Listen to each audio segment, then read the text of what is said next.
Hello, I'm Jeremy Smith, and today I'll be showing you how to make soft homemade flour tortillas from scratch using 4 simple ingredients. Combine 2 cups flour, 1 teaspoon salt, 6 tablespoons of melted butter, and 2/3 cup water. Knead until dough becomes smooth and elastic.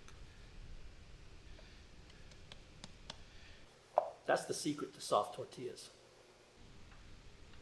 Next, take roughly half a golf ball sized piece of dough and roll it out to your desired thickness. Cook each tortilla for about 10 to 15 seconds per side on a hot pan until golden spots appear. And there you have it, fresh homemade flour tortillas. Warm, fresh, and ready for whatever toppings you want to put on it.